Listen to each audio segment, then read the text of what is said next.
Yeah,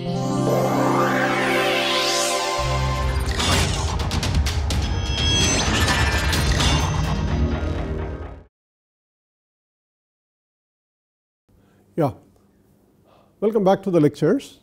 The purpose of today's or this lecture is to introduce elementary mathematical functions, a few of them that you will need time and again during this course, either as solutions for the quantum problems that you study or functions which you will need in order to understand the behavior, the mathematical and the spectroscopic outcomes of experiments and so on. So, let me start with something very elementary, and this lecture is titled Elementary Mathematical Functions Used in Our Course. It is not exhaustive. In 20 minutes I cannot say too many things. The first function that we will look at are the two sets of functions exponential e to the plus or minus kx. K is a real constant. If k is imaginary or complex, it has its own different set of properties. K is real constant. Let us look at what the exponential actually means. I think most of you remember the plot when we picture the exponential as a function of the variable x, and you write this the y-axis as exponential k of x. For a given value of k, if you plot this function, obviously at x is equal to 0, this function has a value 1. So, we will start somewhere here, some scale, and then you can see that if k is positive, k is greater than 0, then this is a growth function. Okay, growth, meaning that the function increases in its value as x increases. Now, that is for one value of k. Now, let me call that k as k0, some constant.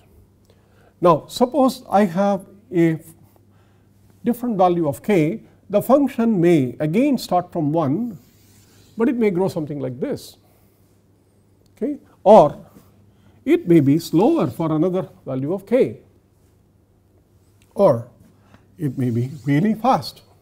Okay.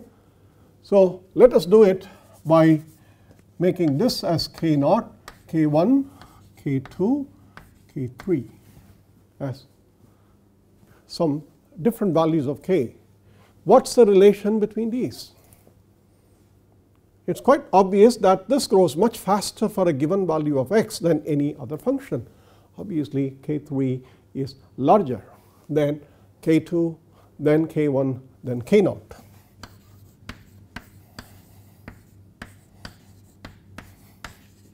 Okay. That is a pictorial representation of the function. That is not the understanding of the function. The understanding of the function is slightly different. I mean, if we know that the constants are in this order, the function when it is plotted looks like that. What is the understanding of the exponential growth?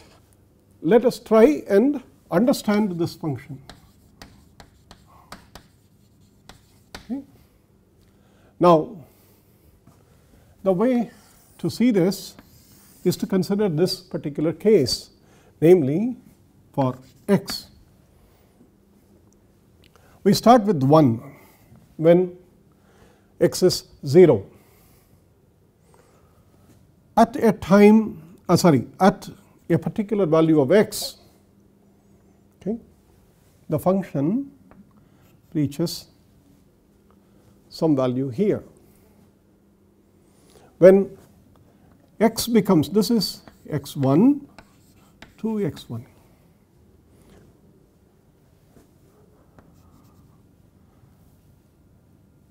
One, two, 4, 2, 1. At 2x1, so at x1 we have here, and at 2x1 the function has the value 4, for example, some units, and at 3x1 it reaches a value 8.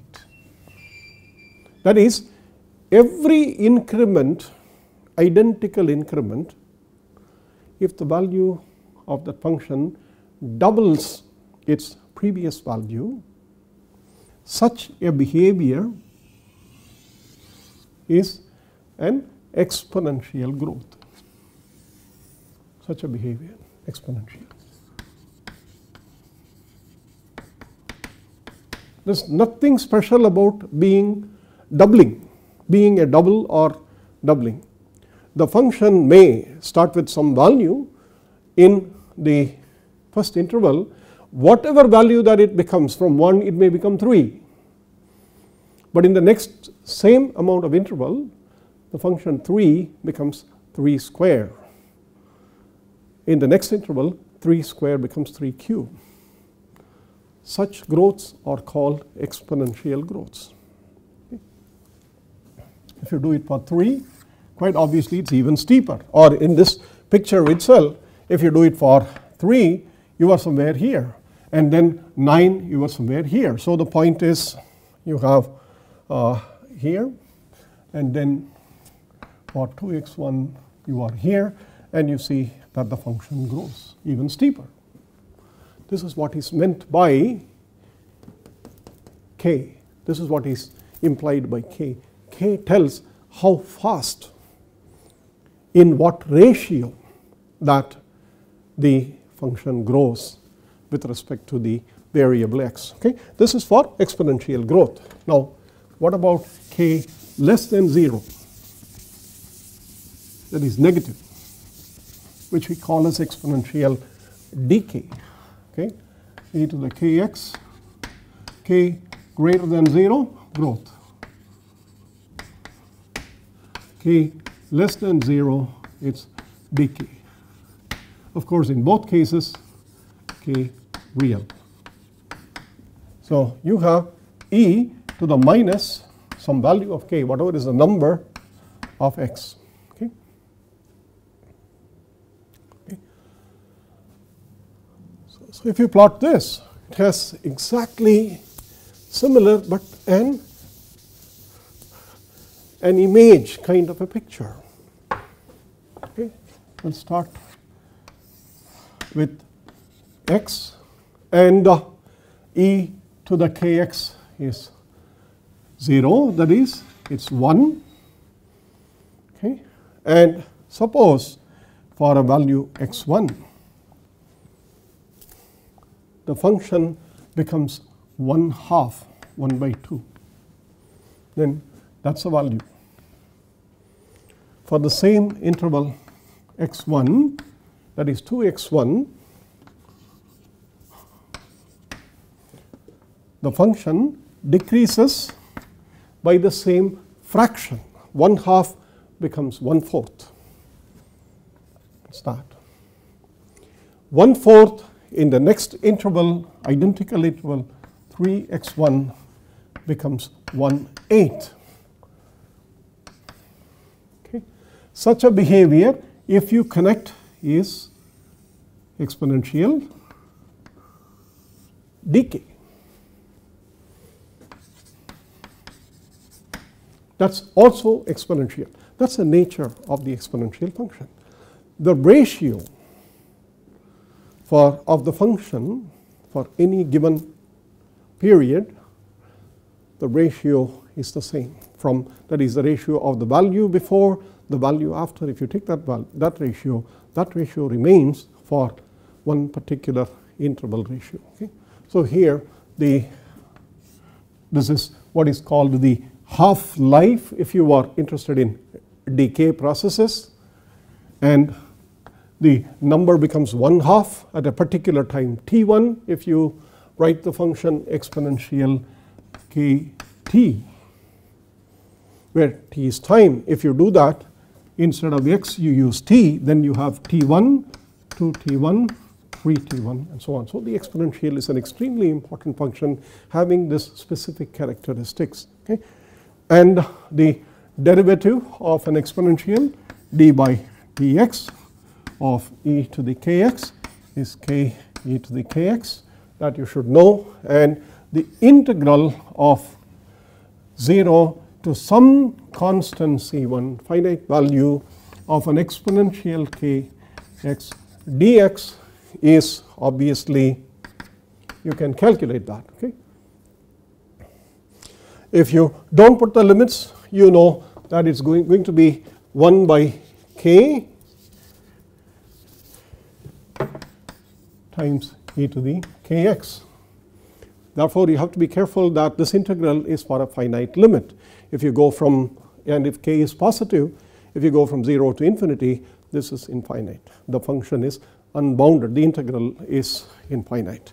If it is negative, you know that 0 to infinity, if you have exponential minus kx, you know what the answer is.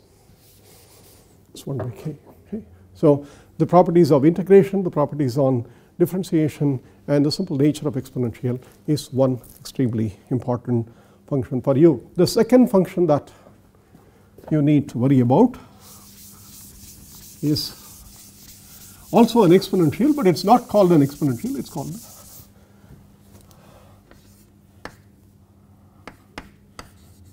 it's called Gaussian.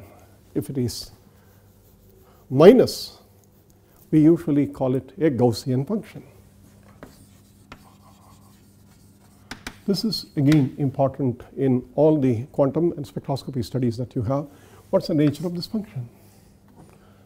Unlike what you saw here, it's not increasing forever.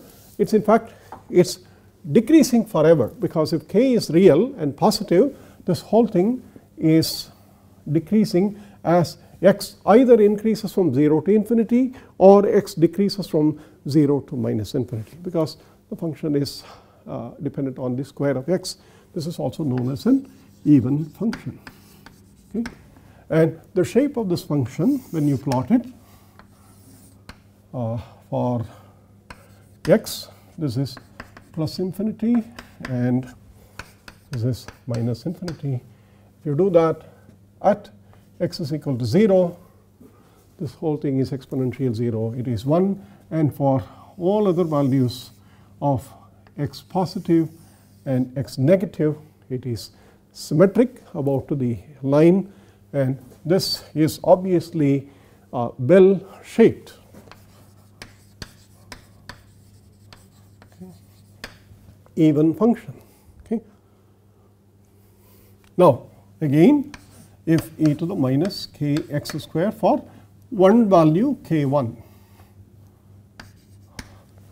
Suppose I want to plot this for another value k2, where k2 is less than k1, it's quite clear that for any given x, this will be smaller because k1 is more than k2. This one is smaller, this one is slightly larger, and therefore you can see that the function that if k2 is less than k1, you will have a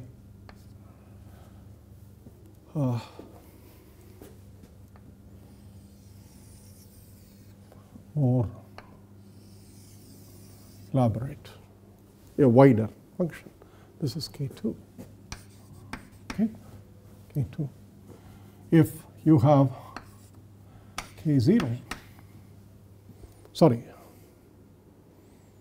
yeah, you have k2 is less than k1, and you have k0 now less than k2 less than k1. If you do that, then the function is even that, k0. Okay. So the smaller the value of the exponent, the wider, the more extended the function is, or the opposite, the larger the value of these k's, the narrower the function is. You go from in the reverse direction. This is another function which is extremely important for your calculations in spectroscopy and quantum mechanics. And again, you must know that the derivative of this function e to the minus kx square is minus 2kx e to the minus kx square. Okay? And the integral of this function from 0 to infinity e to the minus kx square dx is given by 1 by 2 root pi over k. Okay? This is a property, and this being an even function, you can also do the integral of the same function between the entire x coordinate e to the minus kx square dx, and that is exactly twice this integral. It's root pi over k. Okay. So these are standard integrals known as Gaussian integral. Okay. This is another function that you would need in studying the properties of harmonic oscillators and quite a lot in understanding spectroscopic line shapes and so on. So basic properties you should be familiar with. There are similar functions that we will see which are slightly modified from these functions, namely multiplied by a polynomial. Instead of e to the minus kx, we may have an x multiplying e to the minus kx. F1 of x, some function. We may have x square e to the minus kx and so on. Okay? Many such functions. And also for the Gaussian, we will have e to the minus kx square, and we will have x e to the minus kx square. We will have x square e to the minus kx square, so on. These are functions which we will see time and again in the limited 6 to 8 weeks course, and the properties and the shapes of these things should be known to you. Go back and draw some of these things. Let me draw two of them before I conclude this small introduction to the mathematical ideas. Suppose we want to plot x e to the minus kx. For some value of k, and we will do that for the positive segment. Please remember, we can't try to do this in the negative segment, that is for the negative values of x.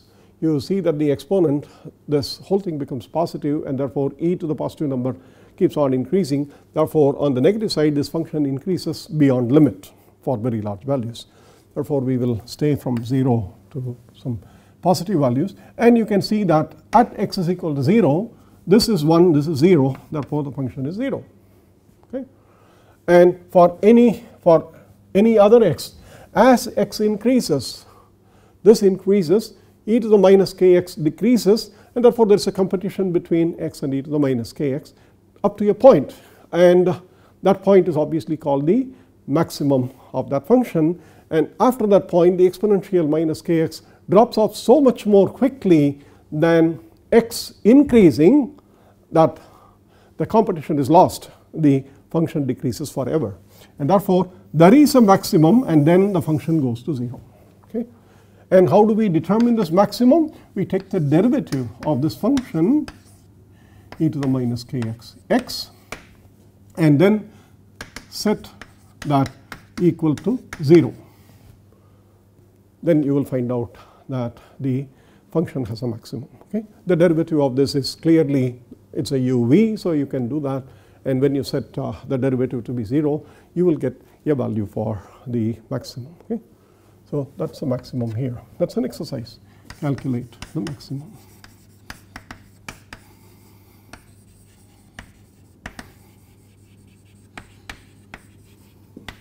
Okay?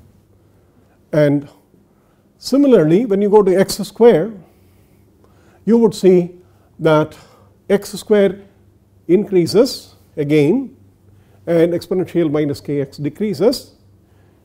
Since x square increases for larger values of x much more than x itself, the competition is taken over for a little longer or a little larger value of x, and after that again the exponential wins over. In fact, the exponential wins over for all powers of the polynomials of x. If you go sufficiently far enough on the x, eventually it is the exponential that will kill the whole thing. It's very, very important. Therefore, if you think about x square e to the minus kx, I can only say that it would be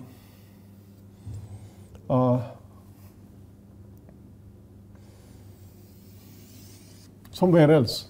The maximum would be somewhere else. Okay?